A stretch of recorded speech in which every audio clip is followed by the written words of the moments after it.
This month, you asked us to review an affordable and good gas mask you can get fairly cheaply. So, the CM5D... Oh, but that's not what people want it for. Did you check the results?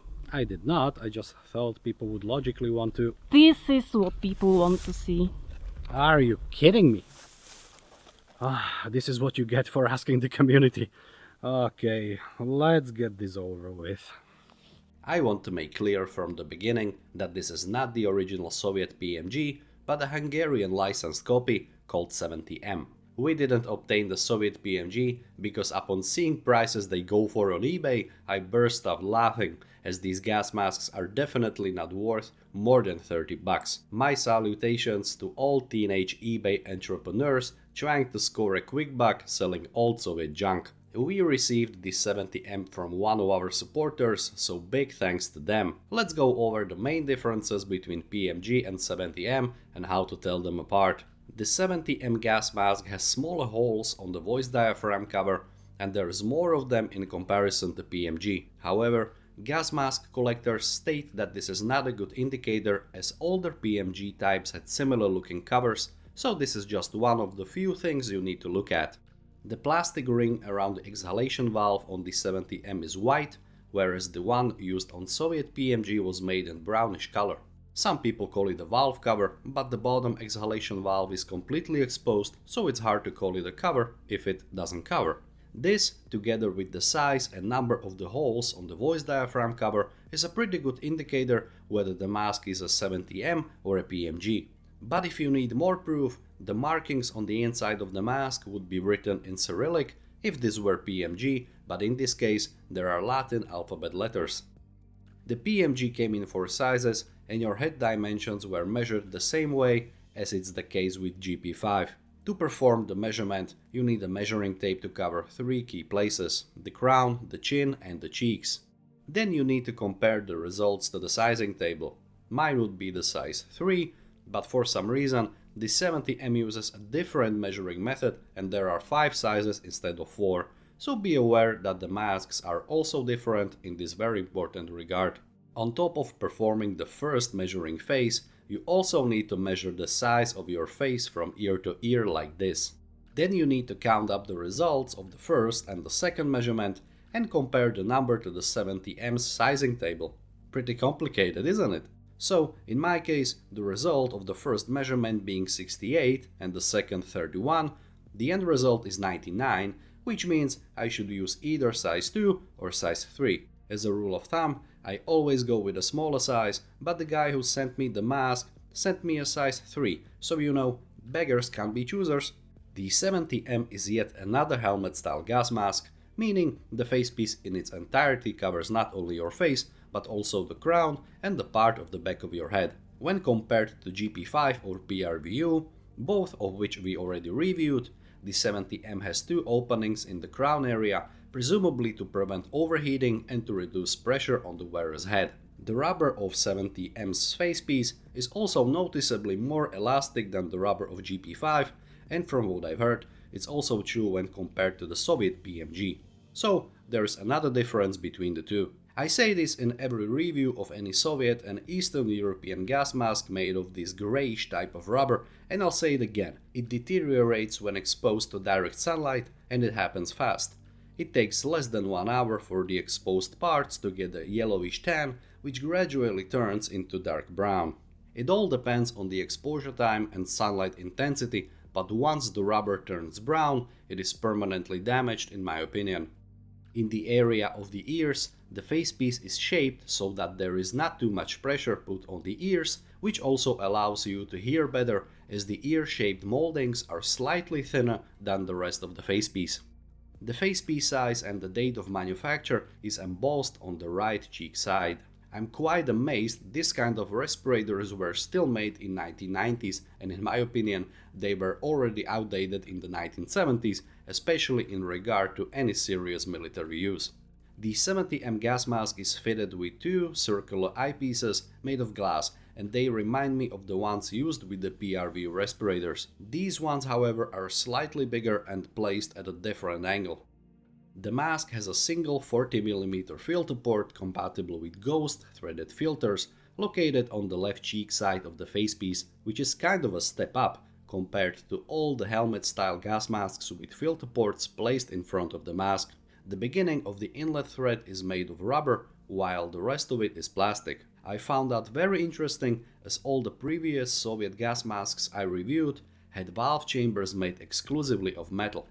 When I first inspected the mask and looked at the exhale chamber, I thought it's missing a cover, and even though it's technically not different from other Soviet masks, it looks rather rough.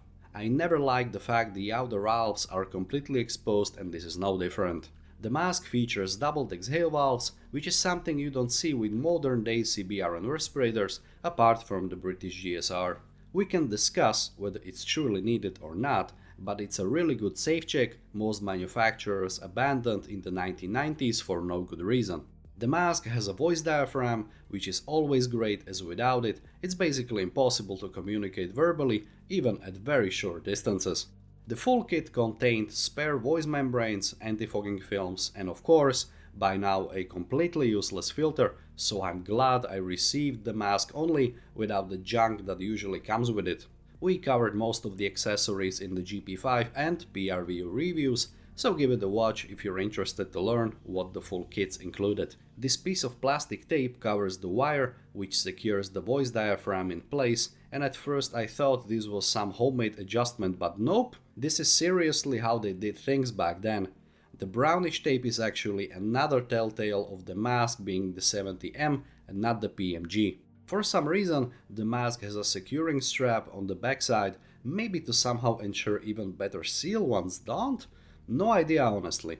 I call it completely useless because if the mask doesn't seal on its own by being, for example, too big, this strap won't help, and if the size is correct, the mask will seal just like any other helmet-style respirator. If you know the purpose of it, please let me know in the comment section. The only unusual thing on the inside of the facepiece is how a defogging system has been implemented. There's one, moustache style, tissue tube that transports inhaled air from the inlet opening on the left side of the mask through two holes located under each of the eyepiece. There's no oral nasal cup, no drinking system, but as simple as this design is, it gets the job done in terms of providing basic protection.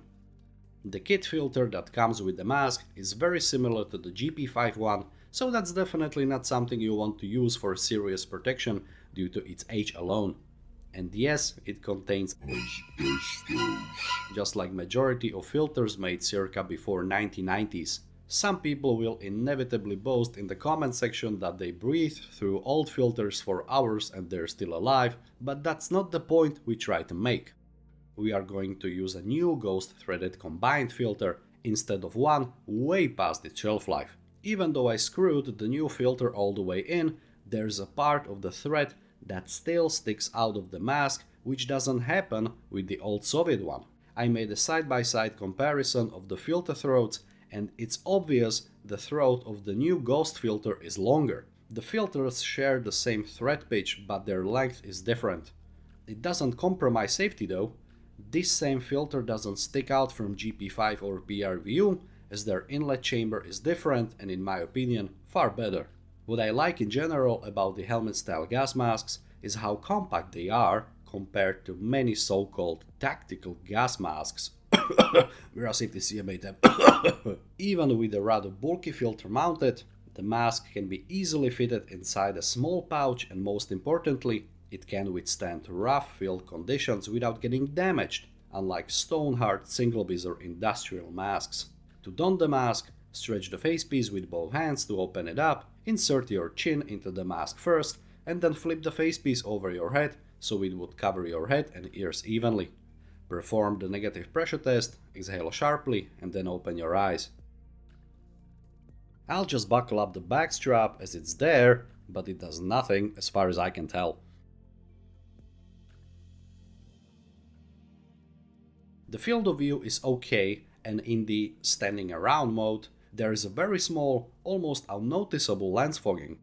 The cooling vents, as I call them, made zero difference in overall comfort level so far, but I think it's important to pinpoint the fact the ear molds don't squeeze your ears nowhere near as bad as the facepiece of GP5, which doesn't have them. Now, I often forget about the fact that people have hair, and many GP5 owners have been complaining about how uncomfortable it is to don or wear it. I'm afraid I can't provide any meaningful insight in this regard. But surely I can. If you had hair-related issues with GP5, the 70M will be an absolute nightmare for you. The rubber pulls your hair, especially in the crown and openings area, not to mention the hair breaks the seal in various places along the sealing line.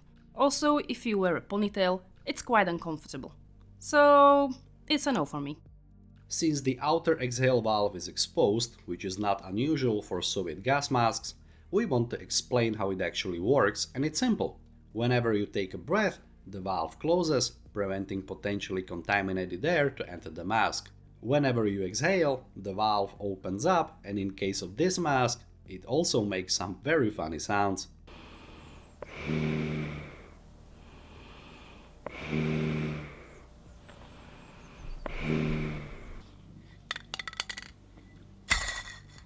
No! Pick up that can! Sorry? I said pick up that can! Sorry, I can't hear you. I said pick up that can! I'll just do it myself. For those of you who are unaware, this was a reference to the Half-Life 2 game. This voice diaphragm is very bad, my voice is hardly audible, and if I would say see, you can't tell the difference. And now the moment all of you have been waiting for, a 30-minute run in yet another Soviet gas mask. Comfort-wise, the 70M is not great, not terrible, but I was pleasantly surprised about the eyepieces not fogging at all without using anti-fogging films or glycerin soap. It is much more comfortable than GP5, as everything is more comfortable than wearing GP5.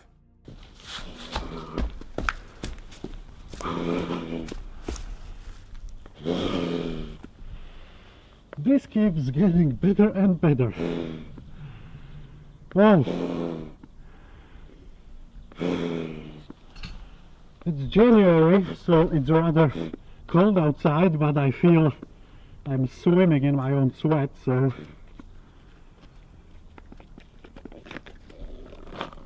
Oh! Ooh! Damn! I look gorgeous, don't I?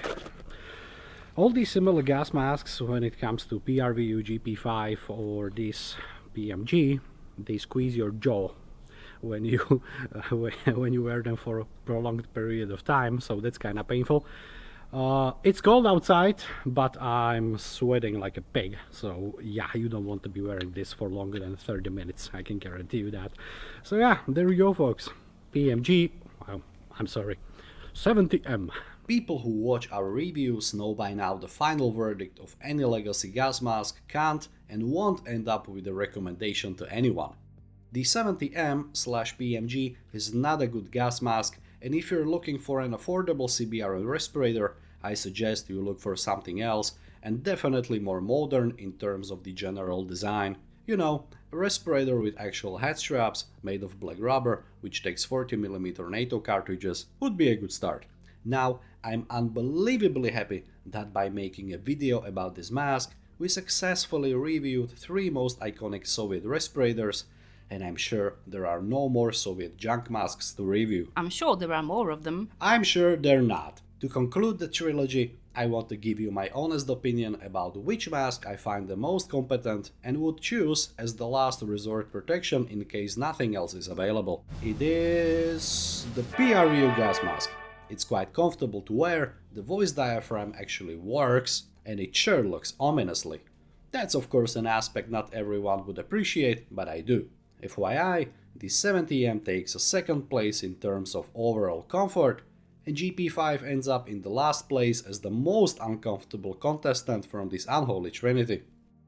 That's it, folks. We hope you liked this video. Feel free to leave a comment on what you think about Soviet gas masks we tested, like and subscribe, and I'll see you next month in CBRN Academy.